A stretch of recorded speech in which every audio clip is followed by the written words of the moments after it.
The dust kicked up behind Samuel Wade's horse as he rode west along the Colorado River, each hoofbeat taking him further from the town he'd sworn never to see again. 3 days had passed since he'd left Millbrook.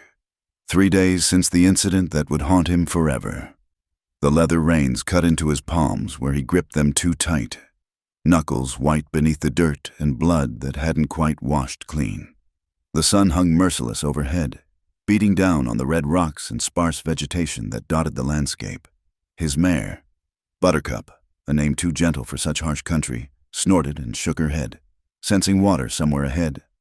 Sam patted her neck, feeling the sweat-slick coat beneath his palm. They'd been riding hard since dawn, putting distance between themselves and whatever posse might be forming back in town. "Easy, girl," he muttered, voice rough from thirst and disuse. "We'll find water soon." But it wasn't thirst that drove him onward. It was the memory of Theodore Blackwood's face, purple and swollen, gasping for air as Sam's hands had tightened around his throat. The wealthy rancher had it coming, God knew he did. But that didn't make Sam any less of a murderer in the eyes of the law. Self-defense didn't count for much when the dead man owned half the county and the living one was just hired help. The river curved ahead, its waters running low in the late summer heat. Cottonwoods clustered along the banks, their leaves rustling in the hot breeze like whispers of accusation.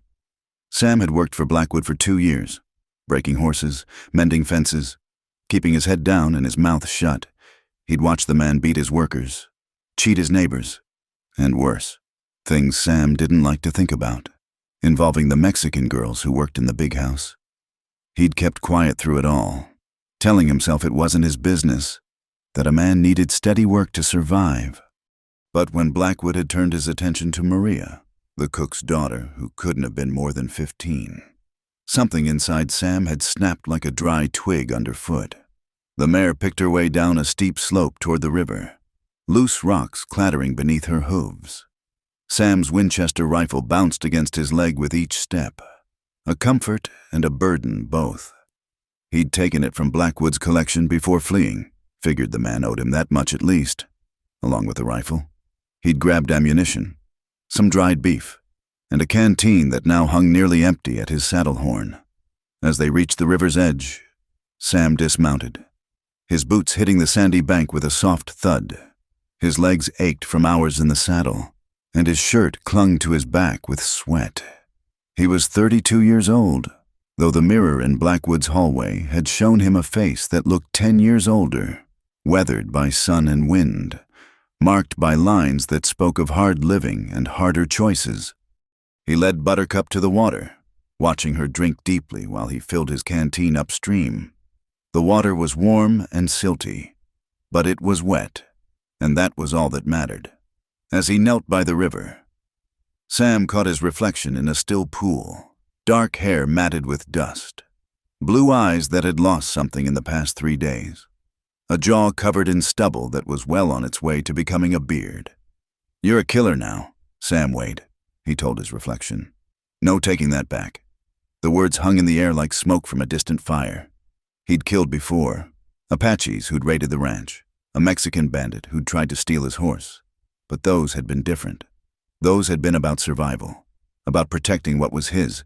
This time, he'd killed out of rage, out of a sense of justice that the law would never provide. And while he didn't regret saving Maria from Blackwood's hands, he knew the weight of it would follow him like his own shadow. Standing, Sam surveyed the landscape.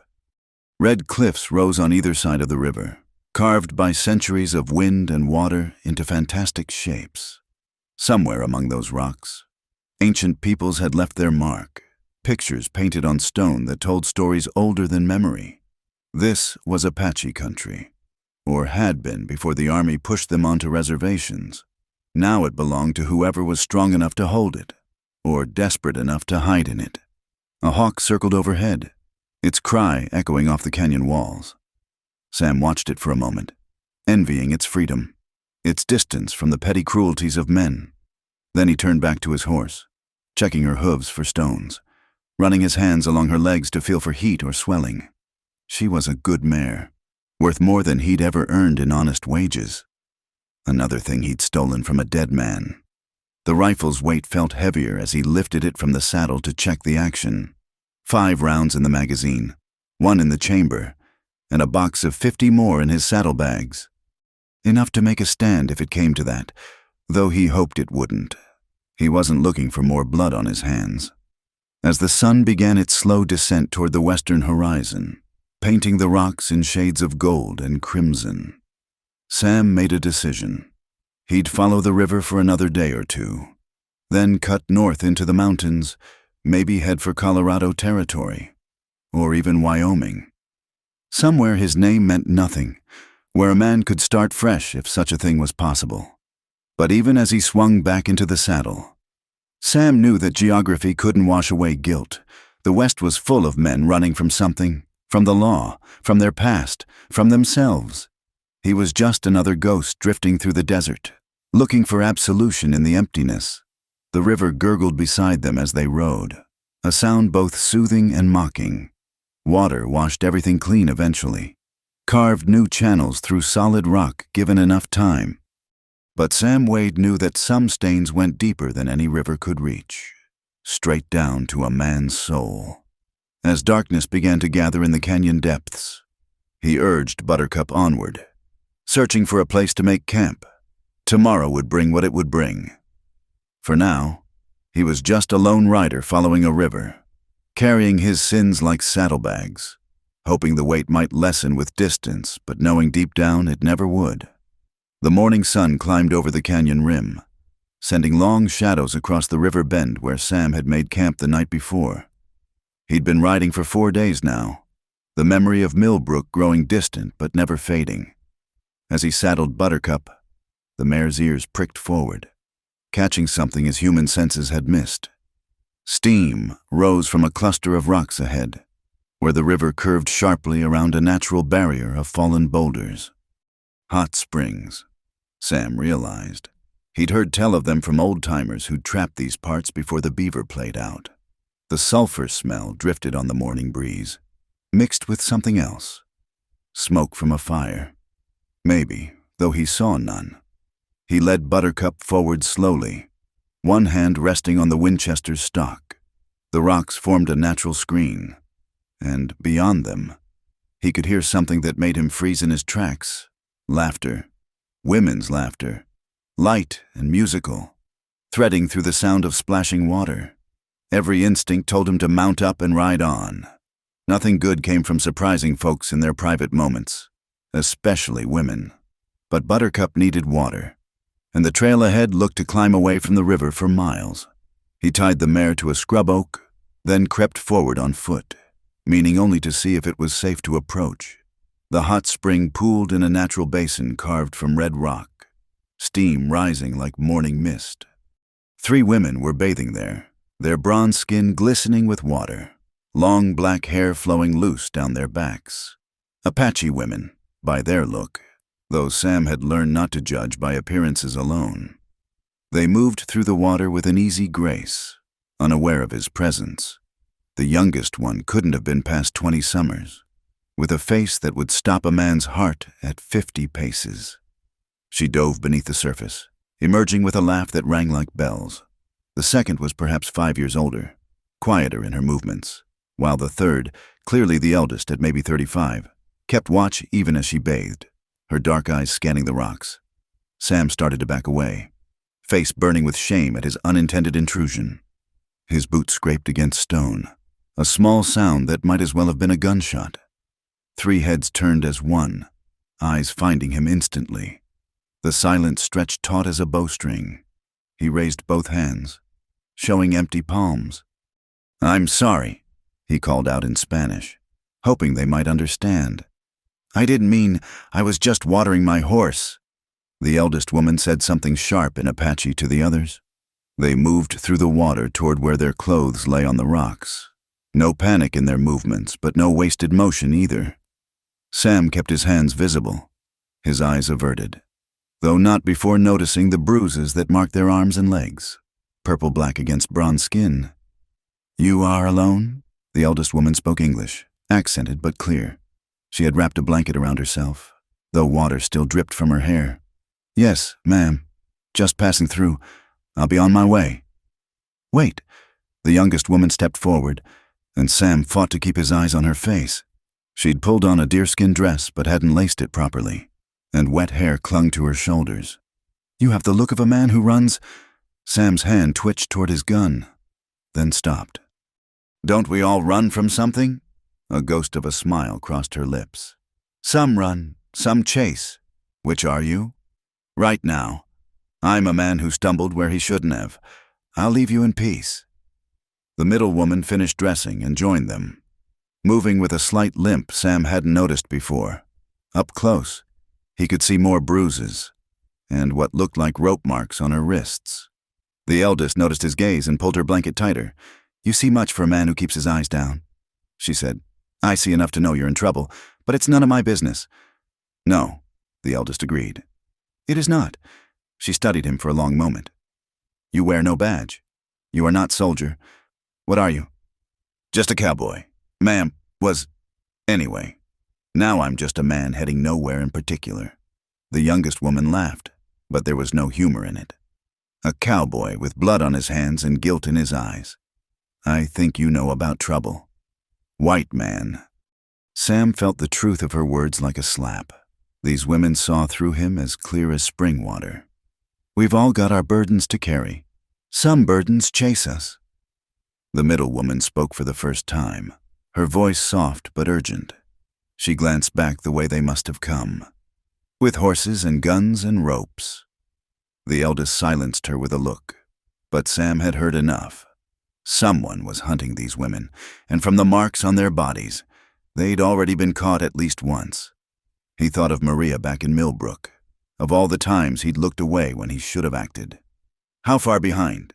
he asked. The women exchanged glances. The eldest shook her head. "This is not your fight. Cowboy. Maybe not, but I've got a fast horse and a good rifle. You're on foot, from the look of it. They'll catch you before nightfall." "Why do you care?" The youngest stepped closer, close enough that he could see flecks of gold in her dark eyes. "We are Apache. Your people hang Apache women for sport." "My people hang a lot of folks," Sam said bitterly. "Doesn't make it right." A shout echoed from somewhere upriver, too distant to make out words, but close enough to send fear flashing across the women's faces. The eldest grabbed a bundle from behind the rocks, clothes, maybe, or supplies, while the others quickly gathered what they could. "Go," Sam told them. "Cross the river, head into those box canyons. I'll buy you some time." "They will kill you," the middle woman said. "Maybe, but I'm armed and mounted. Better odds than you've got." The youngest woman touched his arm, a gesture so unexpected he nearly flinched. "What is your name? Cowboy?" "Sam Wade." "I am Ayanna," she said. "If you die today, Sam Wade, I will remember your name." More shouts now. Closer, Sam could make out horses, maybe 3 or 4 riders. The women splashed across the shallow river, the eldest helping the limping one. Ayanna looked back once, her wet hair shining like a raven's wing in the morning sun, then disappeared into the maze of red rock.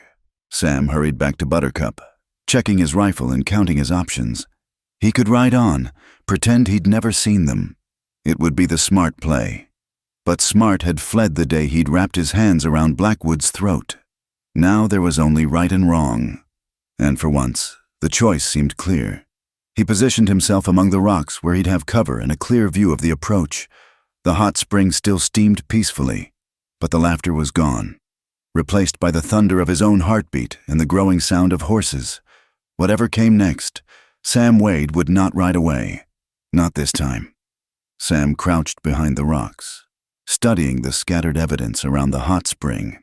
A torn piece of calico fabric hung from a thorny bush, dark stains on the stones that could have been blood, deep boot prints in the sand, the kind made by men in a hurry, not caring what trail they left.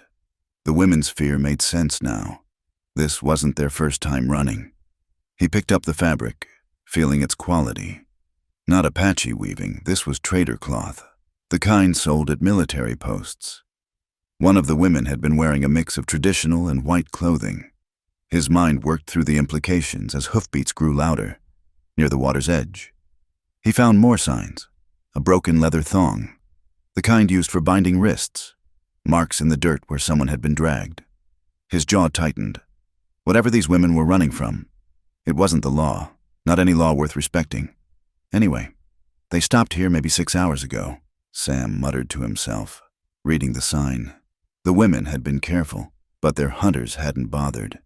Empty whiskey bottles glinted in the morning sun, the remains of a hasty camp. He moved to where the women had left their meager possessions in their rush to flee. A deerskin pouch contained dried meat and cornmeal, a small knife with a broken tip, and something that made his blood run cold. A soldier's uniform button, torn away with a piece of blue cloth still attached. Deserters. Maybe. Or worse. Soldiers acting outside orders. Either way, it painted an ugly picture. The eldest woman materialized from the rocks like a ghost, making Sam's heart jump. He hadn't heard her approach. "You did not run," she said, studying him with those sharp, dark eyes. "Told you I wouldn't, though you should be hiding with the others. Ayanna and Elta are safe. I am Paloma." She looked at the items in his hands. "Now you know. I know enough." "Soldiers?" She nodded. 5 of them. They found us 3 days ago at the trading post near Fort Buchanan. Said we stole horses." Her lips twisted bitterly. "We were on foot, buying supplies." "But Apache women alone. We must be thieves." "Yes?" Sam knew the story without hearing more. Soldiers far from their post. Probably drunk. Finding Apache women without male protection. The old tale played out too many times across the frontier. "They took us to their camp," Paloma continued, her voice steady but her hands clenched. "Said they would take us to the fort for justice, but they did not ride toward the fort. You escaped. Elta freed her hands first. She is clever with knots. We ran in the night while they slept off their whiskey, but they are good trackers, and we are on foot. Why didn't you head for your people?" Paloma's face darkened. "You ask why we do not lead killers to our families, to our children." Sam felt like a fool. Of course they wouldn't risk bringing trouble to their band. These women were protecting others even as they ran for their lives. "There's more," Paloma said. She reached into her dress and pulled out a folded paper. "I took this from the sergeant's coat." Sam unfolded it carefully. It wasn't military orders, but a letter on army stationery. His reading wasn't the best, but he made out enough. "The Apache women from Delgado's band. Reward for life capture. Questioning about hidden camp locations. They're not just deserters," he said slowly. "Someone's paying them to hunt your people. Now you see why we cannot go home, and why they will not stop hunting us." Paloma took the letter back. "We are bait for a trap." A horse nickered nearby, closer than Sam liked. He moved back to his position, checking his rifle again. Paloma started to leave, then paused. "The one who leads them. Sergeant Hollis. He has dead eyes. Be careful." "Get back to the others. If this goes bad, we run again. We know how to run." She touched his shoulder briefly. "But perhaps today we do not run alone." She vanished into the rocks as suddenly as she'd appeared. Sam settled behind his cover, thinking about what he'd learned. These weren't just women in trouble. They were the daughters of a chief. If he read the letter right, valuable pawns in the endless chess game between the army and the Apache. He thought of Ayanna's proud bearing, even in fear, the quiet dignity of Elta despite her injuries, Paloma's fierce protectiveness. They deserved better than to be hunted like animals. The horses were close now. Sam could hear voices, rough with drink despite the early hour. He counted 4, maybe 5 riders. His ammunition was limited, his position good but not perfect. Smart money said to fire a few warning shots and ride hard in the opposite direction. But Sam Wade was done being smart, done looking away, done letting the strong prey on the weak while he kept his head down and collected his pay. He'd already crossed that line with Blackwood. Might as well keep walking. The first rider appeared around the bend, blue uniform dusty and disheveled. Sam recognized the type, a soldier more in name than practice, the kind who joined up for regular meals and the chance to push folks around. 2 more followed, then a 4th. They pulled up at the hot spring, looking at the obvious signs of recent use. One dismounted, studying the ground. These boys knew their business, drunk or not. "They were here," the tracker called out. "Not more than an hour ago." "Which way?" This from a sergeant with colorless eyes and a face that looked like it had been carved from old leather. "Hollis," Sam assumed. "The one with dead eyes." The tracker pointed across the river, directly toward where the women had fled. Sam's finger found the trigger. Once he fired, there'd be no taking it back. He'd be an outlaw for certain, if he wasn't already. But looking at these men, thinking of what they'd done and planned to do, the choice didn't seem hard at all. Sometimes a man found his line in the sand in the strangest places. Sam had found his at a hot spring on the Colorado River, watching 5 uniformed vultures hunt 3 women whose only crime was being Apache and alone. He sighted down the Winchester's barrel, picking his target. The moment stretched like taffy, full of possibility and consequence. Then Hollis spoke again, and Sam's decision was made. "When we catch them," the sergeant said with a smile that belonged on a skull, "we'll take our time, make sure they tell us everything about where their daddy hides his people. Then maybe we'll sell them to the Comancheros instead of taking them back. More profit, less paperwork." The others laughed. It was an ugly sound. Sam Wade exhaled slowly and prepared to add 5 more ghosts to his collection. The tracker bent low over the sandy ground, following the women's trail toward the river. Sam held his breath, Winchester steady against the rock. Then movement caught his eye, not from the soldiers, but from the canyon behind them. More riders, coming fast. 5 became 7, then 9. Sam's mouth went dry. These weren't just a few rogue soldiers anymore. This was a hunting party, organized and determined. Hollis, a man in civilian clothes, reined up hard, his horse lathered with sweat. "Any sign?" "They were here, Mr. Brennan. Less than an hour ahead." Brennan. Sam knew that name. A bounty hunter out of Tucson. The kind who'd hunt his own mother for the right price. His presence here meant someone was paying serious money for those women. Good. The army wants them bad.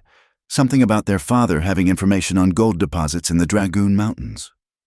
Brennan spat tobacco juice into the pristine water of the hot spring. $1,500 for all 3. Delivered breathing. That's on top of what you boys already collected. Sam's mind raced. 9 men now, all armed. Some drunk, but all dangerous. His position was good, but not that good. He needed to warn the women, get them moving deeper into the canyons where horses couldn't follow. He started to ease back when his boot knocked a small stone. It clattered down the rocks, loud as thunder in his ears. What was that? One of the soldiers swung his rifle toward Sam's position. "Probably nothing," Hollis said, but his hand moved to his sidearm. "Cooper, Webb, check it out." 2 soldiers dismounted, rifles ready. Sam pressed himself flat, calculating distances and angles. If they got much closer, they'd spot him for certain. Then Ayanna's voice rang out from across the river, clear and mocking. "Looking for someone. Soldier boys." Every head turned. She stood on a boulder on the far bank, just out of rifle range, looking like something out of an old legend. The morning sun caught her hair, still damp from the spring, and her chin was raised in defiance. Well, Brennan grinned. "The little Apache princess wants to play. Let the others go." Ayanna called, "It's me you want, daughter of Chief Delgado. I'm worth more than both of them together." Sam realized what she was doing, drawing attention, buying time for Paloma and Elta to get further away. Brave, but it would get her killed. "Don't you worry, princess," Hollis shouted back. "We'll take real good care of all 3 of you. Your friends can't have gotten far." "You think we're alone out here?" Ayanna laughed, the sound carrying across the water. "My father's warriors are watching. How many of you want to die for blood money?" It was a bluff. Sam knew, but some of the soldiers looked nervous, scanning the cliff tops. Brennan just smiled wider. "If your daddy's boys were here, you wouldn't be running. Mount up. Ford the river. She's stalling." The 2 soldiers investigating the noise were almost to Sam's position. In seconds, They'd see him and the game would be up. He made a choice that would have seemed insane just a week ago. Sam stood up, rifle pointed skyward, making himself visible. "Morning, gentlemen." 9 guns swung his way. He kept his Winchester high, non-threatening but ready.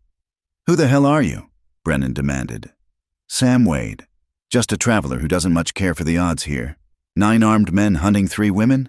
That's not bounty hunting. That's something else." "This is official business. Cowboy," Hollis said. "Those women are wanted criminals. Funny thing about that, I've been riding alongside them for the past hour. They told me an interesting story about soldiers who don't act much like soldiers." It was a lie, but a calculated one. If they thought he'd been with the women, maybe they'd think twice about their plans. "You're interfering with the law," Brennan said. "What law?" "I see uniforms, but I also see a bounty hunter. Last I checked, the Army doesn't usually partner with civilian contractors." Sam kept his voice steady, though sweat ran down his back. "Unless this isn't official business at all." He saw the look that passed between Hollis and Brennan. He'd hit close to home. "Tell you what," Sam continued. "You boys turn around and ride back the way you came. The women go free. Nobody has to die today." One of the soldiers laughed. "1 man against 9. You're either drunk or stupid. Cowboy." "Maybe both," Sam admitted. "But I'm also the man with the high ground and the first shot. Figure I can drop 3 of you before you get me, maybe 4. Who wants to be first?" The silence stretched tight. Sam could see them calculating, weighing greed against risk. Ayanna still stood on her rock, watching the drama unfold. Then Paloma's voice came from somewhere in the rocks to Sam's left. "He's not alone." An Apache war lance sailed through the air, embedding itself in the ground between the horses. The animals shied and danced. The soldiers cursed, trying to control their mounts while searching for the source. "Neither are we," Elta called from the right, invisible among the boulders. Sam almost smiled. The women had circled back instead of running. They were fighters. These 3... "This is your last warning," he said, centering his rifle on Brennan. "Right away." "You're bluffing," Brennan snarled. "There's no war party." "Maybe not," Sam agreed. "But there's enough of us to make this cost more than you'll earn. Is $1,500 worth dying for? Ask your men." He could see doubt creeping into some faces. Soldiers who'd signed up to push around helpless victims weren't so eager when the odds evened out. "Sarge," one of the younger soldiers said, "maybe we should—" "Shut up, Morrison." Hollis's dead eyes fixed on Sam. "You fire that rifle, Cowboy, and we'll cut you down. Then we'll take those women anyway. You'll die for nothing." "Won't be the first time I've done something stupid," Sam said. "But at least I'll die standing up instead of crawling on my belly for coin." Brennan's face flushed red. "You self-righteous son of a—" A rifle shot cracked across the morning. Not from Sam, from behind the soldiers. A canteen exploded on one of their saddles, water spraying. "Next one won't miss," Ayanna called. She'd moved position, now held an old Springfield rifle, probably taken from some previous encounter. "My father taught me to shoot when I was 10. Want to test me?" The situation balanced on a knife's edge. 9 men, but now facing fire from multiple directions. The hunters had become the hunted, and they didn't like it. Sam kept his breathing steady, his aim true. "What's it going to be? Gentlemen?" "Kill them all," Brennan roared, spurring his horse toward the river. Sam's Winchester spoke first, the shot echoing off the canyon walls. Brennan twisted in his saddle, clutching his shoulder, but didn't go down. Then everything erupted at once. Gunfire exploded from both sides as soldiers scattered for cover. Sam levered another round, fired, saw a blue uniform tumble from a saddle. Ayanna's Springfield boomed again from across the river. A soldier's hat flew off, the man diving behind a boulder. "Take cover," Hollis bellowed, rolling off his horse as bullets whined overhead. Sam dropped behind his rock as return fire chipped stone near his head. The air filled with gun smoke and curses. Horses screamed and bolted, some still carrying their riders, others running free. Buttercup, tied well back, pulled at her reins but couldn't break loose. A lance whistled through the air from Paloma's position. Catching a soldier in the thigh, he went down, howling. The narrow canyon turned into a killing ground. With the hunters pinned between elevated positions, Sam counted his shots. 3 down, 4 left in the magazine. He snapped off another round at a soldier trying to flank Elta's position, forcing the man back behind a dead cottonwood. "Morrison, Cooper, get to those rocks!" Hollis pointed toward Sam's position. 2 soldiers began moving, using what cover they could find. Sam let them come closer, then put a round through Morrison's knee. The young soldier collapsed, rifle flying from his hands. Cooper froze, suddenly realizing how exposed he was. "Throw down your guns!" Sam shouted. "This doesn't have to be a massacre." Cooper looked at his writhing companion, then at Hollis, then made his choice. He dropped his rifle and raised his hands. "I'm done. I surrender. You yellow bastard!" Brennan, despite his wounded shoulder, pulled his pistol with his good hand and shot Cooper in the back. The soldier pitched forward into the sand. The brutal act shocked even the hardened fighters. For a moment, the gunfire ceased. "Anyone else want to quit?" Brennan snarled at his remaining men. "The next coward gets the same." Sam felt rage build in his chest. These weren't just hunters anymore. They were rabid dogs that needed putting down. He'd known men like Brennan all his life, men who ruled through fear and greed, who saw human lives as coins to be counted. Ayanna must have felt the same.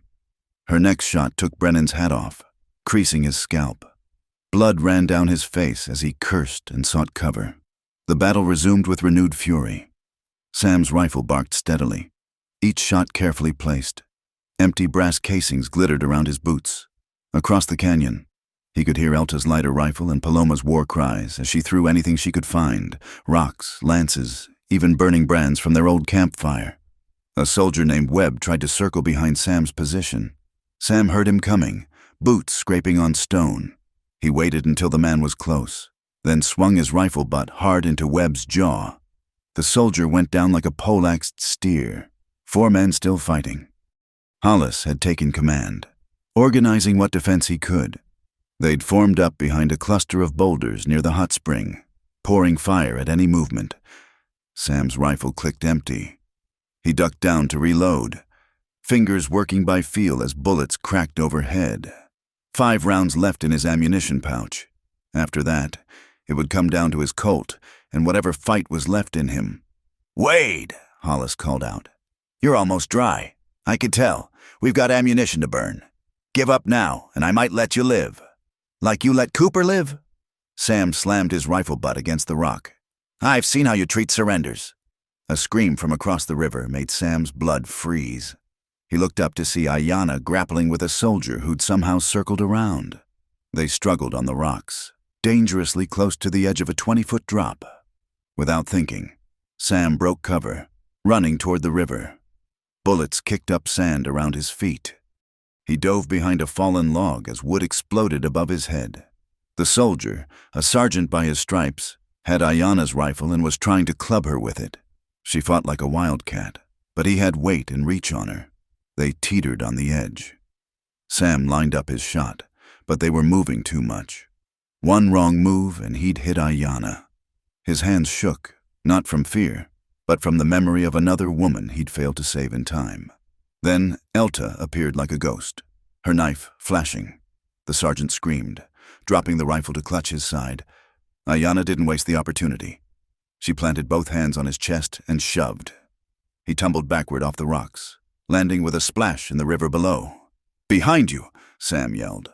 Both women dropped as Brennan fired from the shallows. He'd crossed the river despite his wounds, driven by greed and fury. His shots went high, but he kept coming, pistol raised. Sam's Winchester centered on Brennan's chest.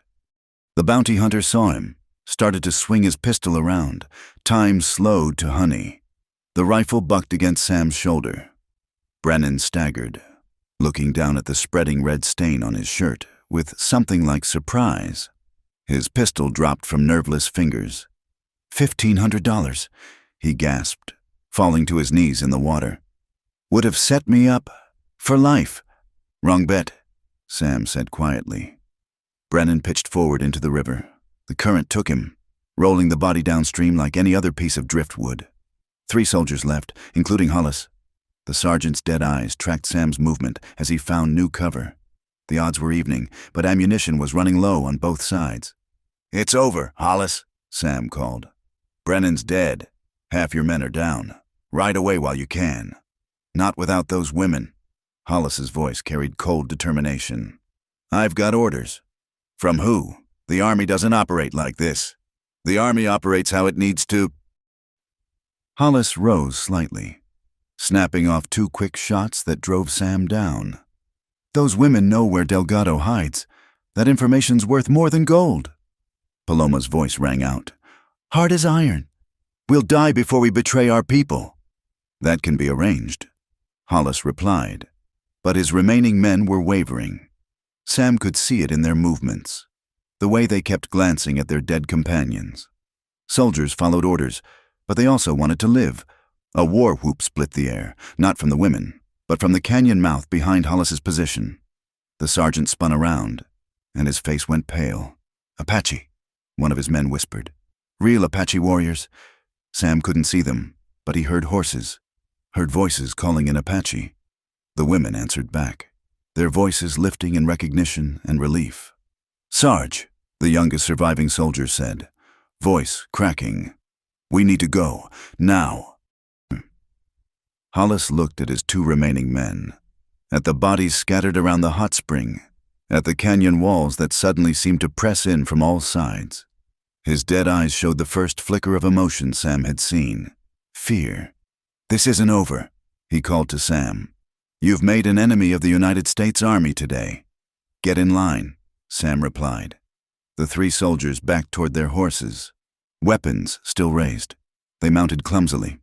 Hollis last, never taking his eyes off Sam's position. Then they spurred hard back the way they'd come, leaving their dead behind. Sam stayed behind cover until the hoofbeats faded, then slowly stood. His legs shook, whether from exhaustion or released tension. He couldn't tell. Across the river, Ayana and Elta emerged from the rocks. Paloma appeared on his side of the canyon, moving with the same ghost-like silence. The hot spring that had been so peaceful an hour ago was now a battlefield. Bodies lay twisted in the sand. Blood mixed with the sacred waters. The morning sun climbed higher, indifferent to the violence below. Sam looked at his hands. More blood on them now.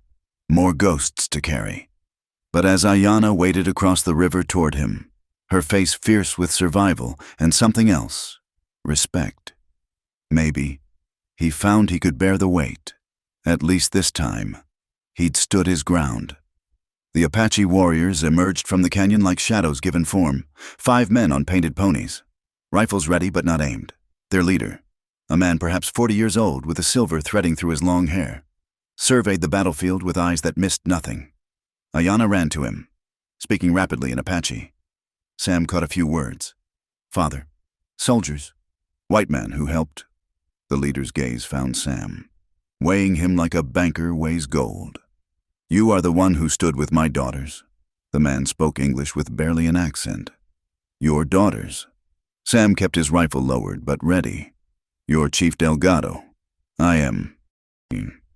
Delgado dismounted, moving among the fallen soldiers. He nudged Brennan's body with his foot. "This one I know, a snake who sold Apache scalps in Tucson." He looked back at Sam. "You killed him?" "He needed killing." A ghost of a smile crossed Delgado's weathered face. "Yes, he did." He gestured to his men, who began checking the bodies for weapons and ammunition, practical even in victory. "My daughters tell me you could have ridden on... Why didn't you?" Sam thought about how to answer that. The truth was complicated, tangled up with Blackwood's death and Maria's tears and a lifetime of looking away. But Paloma saved him the trouble. He carries his own ghosts. "Father," she said quietly, "sometimes a man finds honor in unexpected places." Delgado studied Sam more carefully. "You are hunted too. I can see it in how you stand, how your eyes check the horizon. What did you do?" "Killed a man who hurt those weaker than himself. The law calls it murder. I call it overdue." "The law?" Delgado spat. White man's law protects the powerful and punishes the rest. We know this well. He turned to his daughters. Are you hurt? Elta limped forward, and Sam saw Delgado's face darken as he took in her injuries. The chief's hands were gentle as he examined her wounds, but his eyes promised retribution. They were taking us to sell, Paloma explained. They had a letter. Someone in the army wants you found. They thought to use us as bait. Colonel Marsden, Delgado said grimly. He thinks our mountains hide gold. He's been trying to find our summer camps for 2 seasons.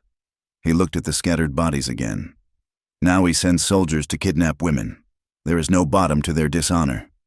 One of the warriors called out, holding up papers taken from Hollis's saddlebags.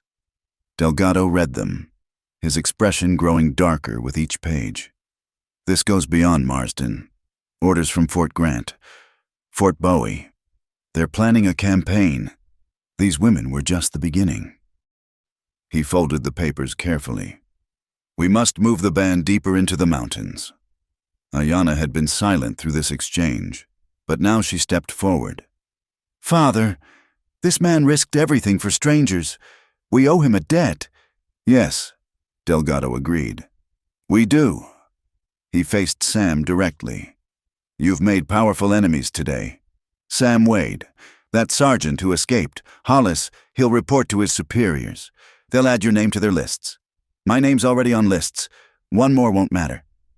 Perhaps not, but a man alone is easy prey. You could ride with us. The offer surprised Sam. He'd heard of white men living with Apache bands. Traders, mostly. Or men who'd married into the tribe, but a gunfighter with fresh blood on his hands. I appreciate that, Chief, but you think you'll bring trouble to us?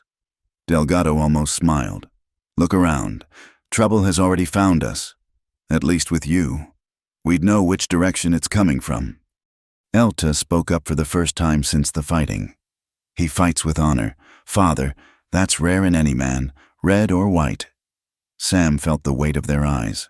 Not just the chief and his daughters, but the warriors too. Men who'd probably lost friends and family to white guns, yet were willing to accept him on their word. What about your people? He asked. How will they feel about a white man in their camp? My people trust my judgment, Delgado said simply, and they'll trust my daughter's word. Ayanna says you stood between them and 9 armed men. That carries weight. Ayanna moved closer to Sam, close enough that he could smell sage and wood smoke in her hair. Among my people, saving a life creates a bond. You saved 3 lives today. Those bonds are strong. Sam looked at her, really looked, beyond her beauty. He saw strength forged by hardship, pride that no amount of persecution could break. He saw a future that might be worth more than running. There's something else, Paloma said. She produced the letter she'd shown Sam earlier. This mentions other bands, other targets. The army isn't just hunting us. They're planning something bigger. Delgado read the letter, his face grave. A coordinated attack. They mean to drive all Apache from these mountains. Treaty or no treaty.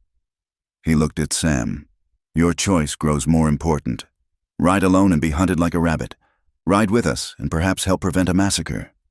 The sun climbed higher, heating the canyon walls.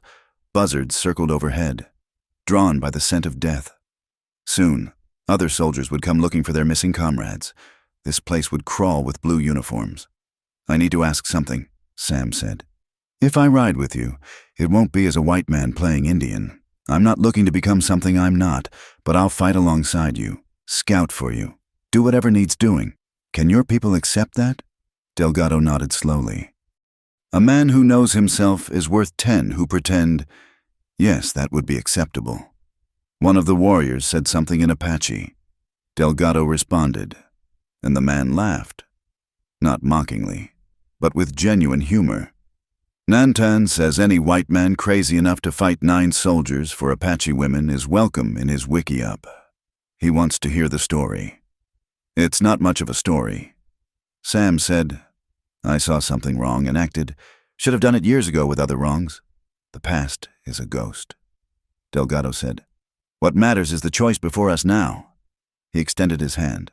Not the traditional Apache greeting, but the white man's handshake, meeting Sam halfway. "Ride with us. Sam Wade. Help us protect our families from what's coming."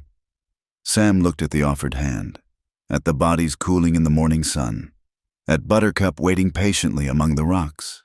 Then he looked at Ayanna, who watched him with those gold-flecked eyes that seemed to see straight through to his soul. He'd left Millbrook looking for redemption. Maybe he'd found something better. A purpose. He clasped Delgado's hand firmly. "All right, Chief.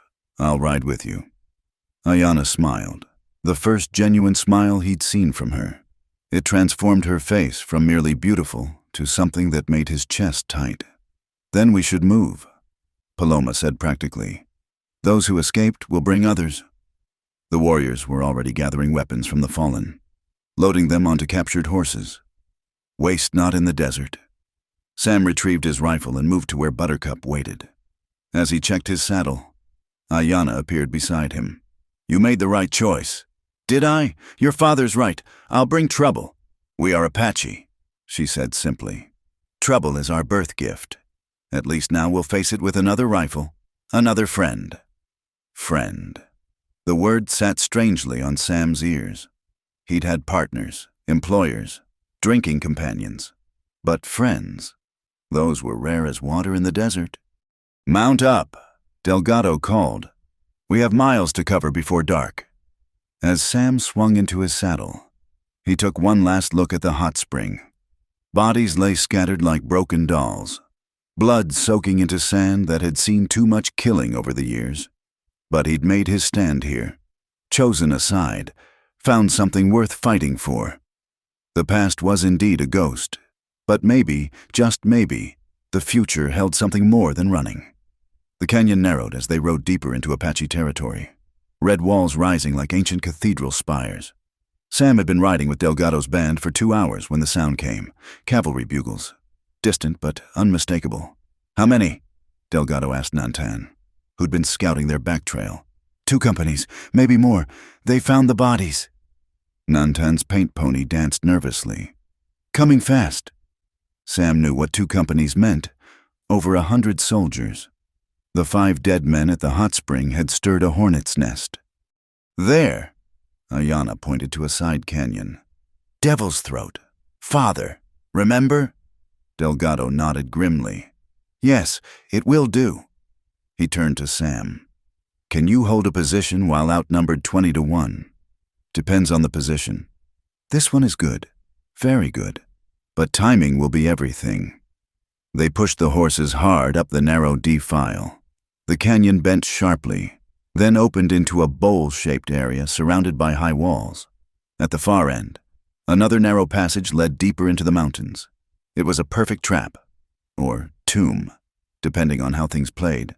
"Nantan, take the spare horses through the back passage. Make it look like we all went that way."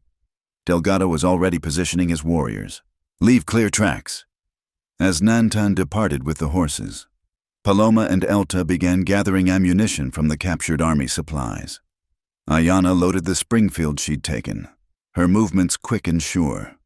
"They'll follow the horse tracks," Sam said, understanding the plan. "When they bunch up in the narrows, we hit them from above." Delgado pointed to ledges and rock formations that provided perfect firing positions. "But this is not just army coming. Listen." Sam heard it then. War cries echoing off the canyon walls. Apache voices, but not friendly ones. "Chiricahua scouts." Delgado spat. "Apaches who sold themselves to the army for whiskey and beef. They know these canyons as well as we do." The situation had just become more dangerous. Apache scouts could read sign, predict tactics, maybe even recognize this trap for what it was. "There's more," one of the warriors called down from a high ledge. "Riders coming from the northwest, not army." Sam scrambled up to look. A dust cloud approached from a different direction. 15, maybe 20 riders. Through Delgado's field glasses, he could make out details that made his blood run cold. "Comancheros," he said. "Slave traders. They must have heard the gunfire." Delgado cursed in Apache. "Vultures gathering for the feast. They think to catch whoever survives the battle." Three forces converging on their position. The army, with their Apache scouts from the south, Comancheros from the northwest, and Delgado's small band caught between them. It was about to become a three-way battle with his new allies, outnumbered 10-1. "We could still run," Paloma suggested. But her tone said she didn't believe it herself. "On tired horses, with Elta wounded?" Delgado shook his head. "No, we make our stand." The first blue uniforms appeared at the canyon mouth. Sam counted quickly. Definitely 2 companies, with Apache scouts ranging ahead. The lead scout suddenly held up a closed fist, stopping the column. He'd sensed something. "Smart one," Delgado muttered. "That's Asi. Used to ride with Victoria. He knows these hills." The army halted, officers conferring. Sam could see field glasses flashing in the sun as they studied the canyon. Then movement from the northwest caught his eye. The Comancheros had arrived, taking positions on the opposite rim. For a moment, nobody moved. 3 armed forces, all aware of each other, all calculating odds and advantages. The canyon had become a powder keg waiting for a spark. The spark came from an unexpected source. Sergeant Hollis, his dead eyes scanning the rocks, spotted movement on the ledge where Ayanna crouched. He pointed and shouted. Gunfire erupted from multiple directions. The army fired at Delgado's positions. The Comancheros, seeing opportunity, fired at both groups. The canyon exploded into chaos. Sam's Winchester cracked steadily. An army trooper spun and fell from his saddle. Beside him, Ayanna worked the Springfield with deadly efficiency. On the far ledge, Paloma and another warrior sent arrows arcing into the army ranks when soldiers ventured too close. But they were taking fire too. Rock chips stung Sam's face as bullets struck near his position. A warrior cried out, clutching his shoulder. The Comancheros had better angles on some of their positions. "The Comancheros have to go first," Sam told Delgado between shots. "They'll pick us all off from those heights." Delgado nodded, barking orders in Apache. 2 warriors began working their way around the canyon rim, using every scrap of cover. It was dangerous work, exposed to fire from both other forces. In the canyon below, the army had dismounted, taking cover behind rocks and returning fire in disciplined volleys. The Apache scouts were trying to flank Delgado's position, moving like ghosts through terrain they knew well. Then Sam saw him, the Comanchero leader, a big Mexican in a silver-studded jacket. The man was directing his fighters, pointing out targets. Take him down, and his men might lose heart. It was a long shot, near the limit of the Winchester's range. Sam braced the rifle against a rock, controlled his breathing, and squeezed the trigger. The Comanchero leader staggered, clutching his chest, then tumbled from his perch.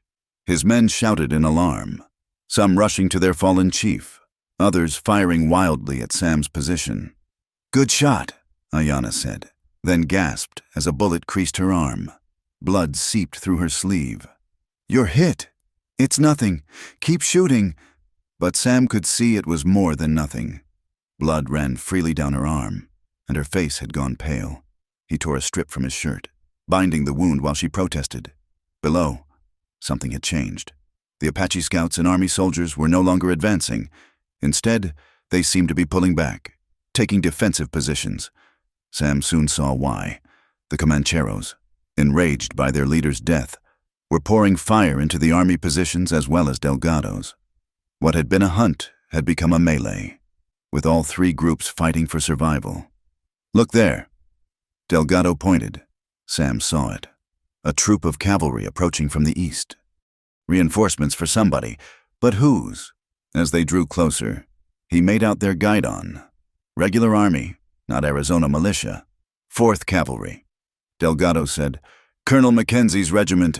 They hate Comancheros worse than they hate us." The fresh cavalry charged into the Comancheros' flank, sabers flashing.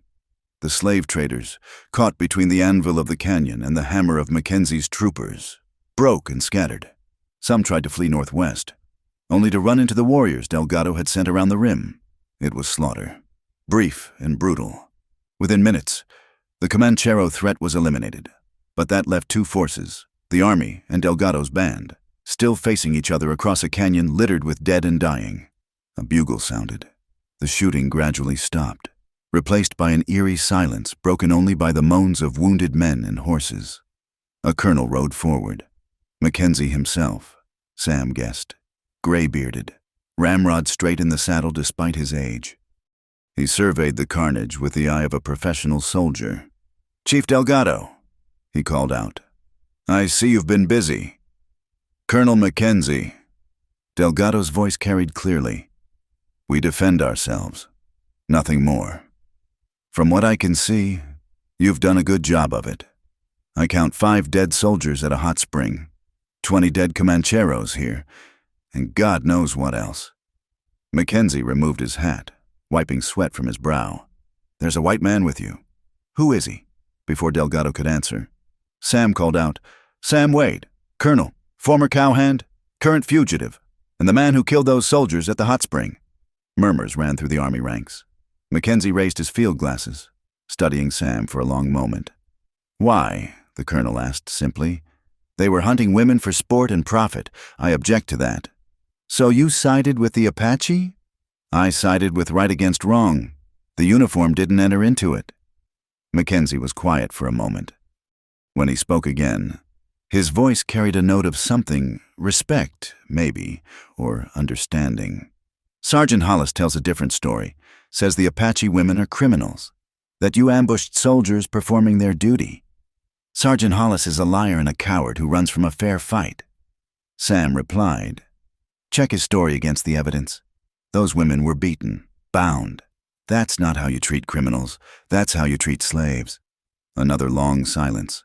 Sam could feel Ayanna tense beside him, ready to fight again despite her wound. Below, soldiers fingered their weapons nervously. Then Mackenzie did something unexpected. He laughed, a short, harsh bark of amusement. "Wade, you've put me in a difficult position. I've got 5 dead soldiers and a sergeant screaming for Apache blood. On the other hand, I've got 20 dead Comancheros who won't be raiding settlements anymore, thanks to this little fracas you've stirred up." The colonel replaced his hat. Decision made. "Chief Delgado, you and your people have 1 hour to clear out.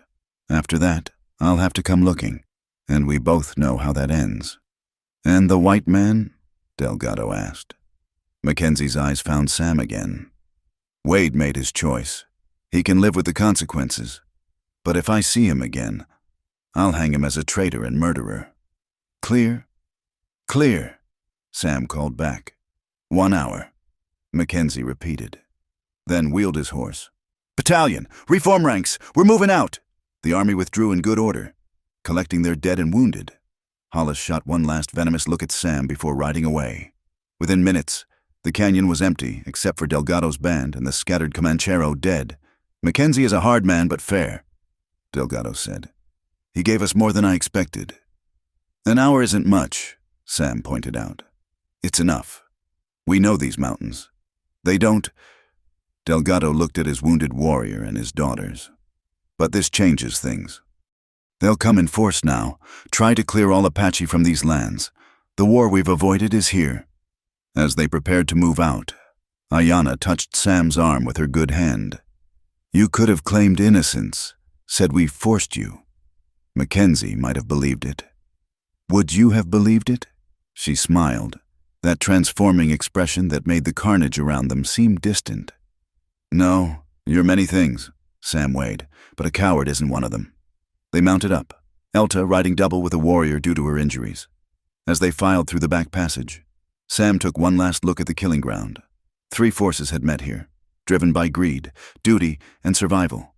Only survival had won, and that victory was temporary. But as he followed his new family into the deepening shadows of the canyon, Sam felt something he hadn't experienced in years: purpose. The future was uncertain, dangerous, probably short. But for the first time since Millbrook, he was riding toward something instead of away. The ghosts were still there, would always be there. But now they had company, the living, breathing hope of people worth fighting for. 3 months had passed since the battle at Devil's Throat. The autumn sun painted the grasslands gold as Sam Wade sat outside his wickiup, working oil into his rifle. His hands, once soft from ranch work, now bore the calluses of a different life, setting snares, working hides, drawing a bow. "You're holding it wrong again," Ayanna said, not looking up from the deer hide she was softening. "The rifle? Your back. You sit like a white man still, all hunched over your work. You'll be old before your time." Sam adjusted his posture, sitting straighter as the Apache did. 3 months of lessons, some gentle, some not. He'd learned to read weather sign, find water in dry country, move silently through terrain he'd once thought impassable. But more than skills, he'd learned a different way of seeing the world. "Better," Ayanna approved. The wound on her arm had healed to a thin scar, another mark of survival in a life full of them. The camp sprawled across a hidden valley deep in the Dragoon Mountains. 43 souls, men, women, children, elders. Not a large band by Apache standards, but enough to be family. Sam had watched them transform this secret place into a home. Wickiups arranged just so. Cook fires positioned to disperse smoke. Lookouts posted on surrounding peaks. Children ran between the shelters, playing at war with small bows. One boy, no more than 8, stalked Sam with exaggerated stealth. Sam pretended not to notice until the child pounced, and they wrestled briefly in the dust. The boy's laughter rang clear as mountain water. "Naichi thinks you're getting soft," Paloma observed, appearing with her silent grace. "He says you let him win too easily." "Maybe I am getting soft." Sam ruffled the boy's hair before he scampered off. "Never thought I'd be uncle to Apache children." "Uncle Sam." Elta laughed from where she ground corn. Her limp was barely noticeable now, though Sam knew it pained her on cold mornings. "The children have decided you need an Apache name. They're calling you Man Who Talks to His Horse." It was true. He'd kept the habit of muttering to Buttercup while he worked. The mare had adapted to Apache life better than he had in some ways, growing fat on mountain grass, accepting the Apache ponies as her new herd. Delgado emerged from his wickiup, face grave. The runners had been coming more frequently lately, bringing news from other bands. The army was keeping its promise to clear the mountains. "Bad news?" Sam asked. "Captain Ramirez's band was hit last week, forced onto the reservation at San Carlos." Delgado sat beside them, accepting the pipe Ayanna offered. "That makes 3 bands this moon." San Carlos. Sam had heard stories. Apache forced onto barren land, forbidden their traditional ways, dying of disease and despair. It was civilization's answer to the Apache problem. "They're tightening the circle," Sam observed. "Yes, Mackenzie keeps his word, but other officers don't share his restraint." Delgado passed the pipe. "We may need to winter in Mexico." Mexico meant safety, but also exile. It meant leaving these mountains that were as much a part of the Apache as their own hearts. Sam saw the pain of that possibility in every face around the fire. That night, as stars wheeled overhead, Sam found himself alone with Ayanna by the small stream that wound through camp. She'd sought him out, something she did more often lately. "My father says you could leave," she said without preamble. "Grow your beard, change your name, disappear into some mining town. Why stay?" Sam had asked himself the same question countless times. The answer always came back to moments like this: Ayanna's face in moonlight, Naichi's laughter, Delgado's quiet nod of approval after a successful hunt. "I spent years drifting," he said finally, "working for wages, keeping my head down, pretending not to see injustice. That ended at the hot spring. I found something worth standing for." "Is that all you found?" The question hung between them like morning mist. Sam had been careful these 3 months, respectful of Apache ways, of Delgado's position. But Ayanna wasn't one to wait forever. "No," he admitted. "That's not all." She moved closer, her warmth a comfort against the mountain cold. "The old women say I'm foolish, caring for a white man. They say you'll leave when times grow hard. Go back to your own people. My own people would hang me on sight." "That's not an answer." Sam turned to face her fully. "I buried my old life with Theodore Blackwood. There's no going back, even if I wanted to. Which I don't. This is my family now. You're my—" She kissed him before he could finish. months of careful distance collapsing in an instant. When they parted, she was smiling that transformative smile. "I've been waiting for you to say that since the hot spring." They were married Apache style 2 weeks later. Delgado performed the ceremony, his face revealing nothing of his thoughts about his daughter choosing a white man. The band celebrated with venison and tiswin, drums echoing off canyon walls. "You know this makes you a target," Delgado told Sam privately afterward. "Not just a white man living with Apaches, but family to a chief." "I was already a target." "Yes, but now you have more to lose." It was true. The wandering ghost Sam had become was gone, replaced by a man with ties, responsibilities, love. The old Sam would have seen that as weakness. This Sam knew it as strength.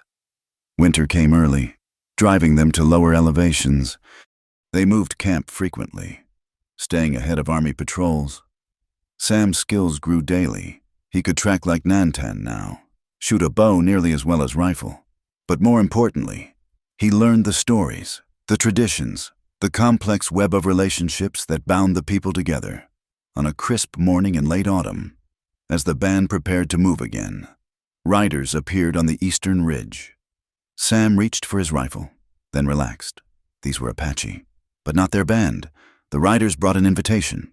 Geronimo himself wanted to counsel, to discuss uniting the scattered bands for one last fight against the encroaching army.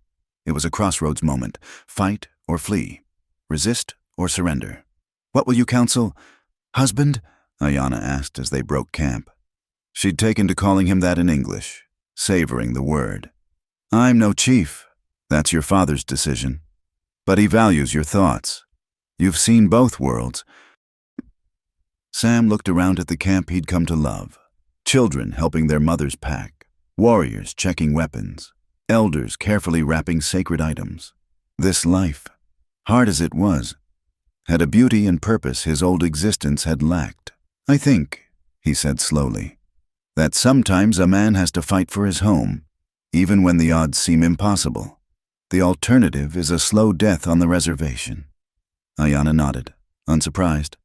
"Then we fight, together." Sam agreed. As they rode out, Sam took a last look back at the valley. In 3 months, it had become more home than anywhere he'd lived. But home wasn't a place. It was the people around him, the woman riding beside him, the family that had accepted him despite everything. The future was uncertain. The army would come, with numbers and weapons the Apache couldn't match. Many would die. But as the sun rose over the mountains, painting the world in shades of gold and possibility, Sam Wade felt more alive than he ever had. He'd ridden by a river looking for water and found love. He'd stood against 9 men and found courage. He'd joined a hunted people and found home. The boy who'd run from Millbrook was gone.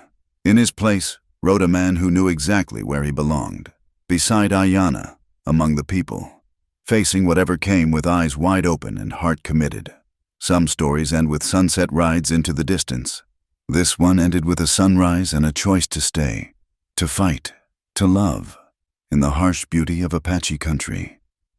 Sam Wade had found his place at last. Thank you for listening to this tale of the Old West. Where are you enjoying this story from? I'd love to hear from listeners around the world. Drop a comment below. If you enjoyed Sam Wade's journey, please subscribe to From Wild West channel for more authentic frontier stories. Share your thoughts on Sam and Ayanna's story. What would you have done in Sam's boots?